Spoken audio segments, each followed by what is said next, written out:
Well, remember that about eating my veggies.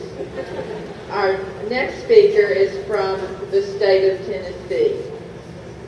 Please welcome Evan Gray. How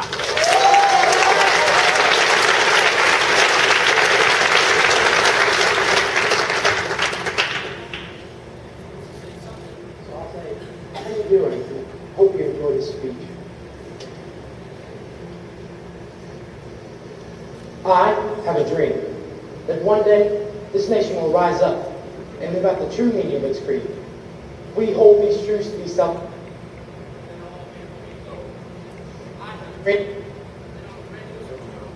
The sons of former slaves and the sons of former slave owners will be able to sit down together at the table of brotherhood. More than 40 years ago, 63, Martin Luther King electrified the citizens of America with his voice as he delivered his dramatic I Have a Dream speech. As King's voice resonated over the Washington Wall with the repetition of the phrase I have a dream, he was able to hammer home his inspirational concepts of freedom and equality that he wished for all Americans.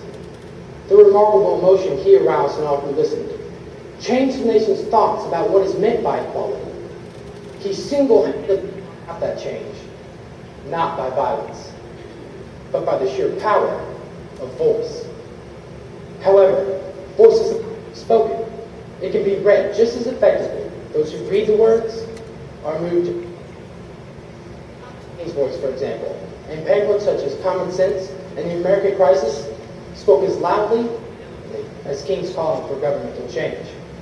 His voice was heard by the likes of Thomas Jefferson and George Washington, who were influenced by King, and because of their leadership, changed the nation. The more I learned about the voices of the past, the more I found about the leaders. I wondered if I had ever listened to a voice of anyone who moved me the way the leaders of history moved nations to act. Yes, I listened to my parents. I listened with a muffled ear. Since my mother's death in 2006, I have not heard much with the exception of my grief, and perhaps her voice saying, Evan, soon you'll be a man. Make something good of yourself.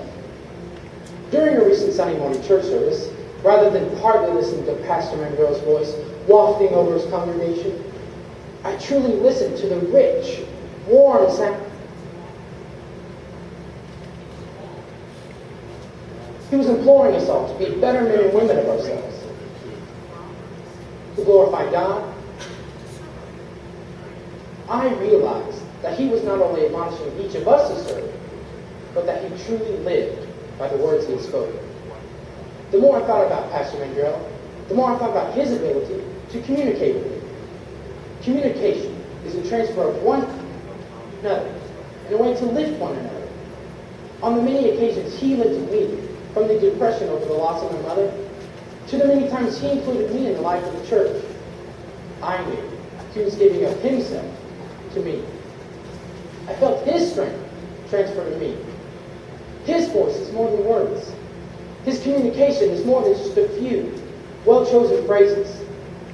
It was into me and allow me to see into him. He has taught me to use my strength, to uplift those with weaknesses. And in the end, everyone is stronger for it. Because of Pastor Mandrell's voice, I've decided to follow in his footsteps and give of myself to others who are in need of a helping hand, a shoulder to cry on, a voice to speak simply and plainly, but most importantly, be heard.